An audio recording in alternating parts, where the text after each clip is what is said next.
Titonde Production vous présente 3e édition d'anniversaire Didjedou alias Titonde Legnel Fulbe vendredi 6 mars 2020 au Sen Khewolgi Pikine Texaco Lowdindi ko dental berde Didjedou ko tagi dental berde sabudum dental wana dental demde wana dental terde dental furi wonde ko dental berde ne tawno hande hewbe ne dendi kono dandani dental berde dum non holne yimbe potata wawde rendinde dental berde rendez-vous o dokkan non dum ko 6 mars. Les parrains sont Monsieur Abdoul Doudouli, DG ARTP, Monsieur Sokoba, Président Hayoma Guidelam, Monsieur Prince H, homme d'affaires, Monsieur Cheikh Ndiaye, acteur du développement, Monsieur Alsan Thiam, homme d'affaires, Monsieur Demba Gaye, acteur du développement, Monsieur Aliou Seyni Sarr, homme d'affaires, Monsieur Prince Koumé, homme d'affaires, Nalassi, acteur de développement. Les marraines Fatimata Bassoum, responsable politique APR, Mariam Adil, femme d'affaires, Ouley Pam, dame de fer, Rugi Pam, dame de fer, Princesse Poulagou, activiste, Kadia Dabo, présidente Save Africa, Aïssata Dion, femme d'affaires, Lengo Si, présidente Andou Bande, Aminata Ndongo, Yumo Konou, Khadija Korera, dame de fer. Invité d'honneur, Fatimata Gaye, actrice de développement, directrice Fondation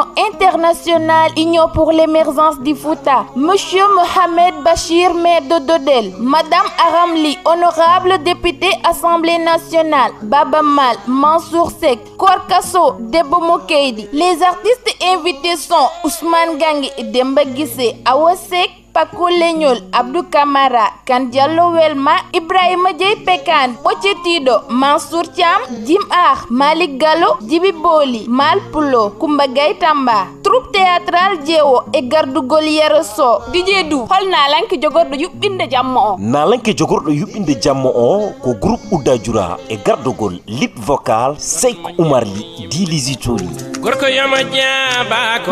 Entrée prévente 3000 jours y 5000 VIP 10 000. Infoline 77 824 59 43 77 988 74 22 77 928 49 10. Dole ligo ko ndiyam dole Didjedou ko fulbe dum non bandirabe fulbe onon kala on noddama ne ngaraton e kewal ngaron e pewal bason darade bo walti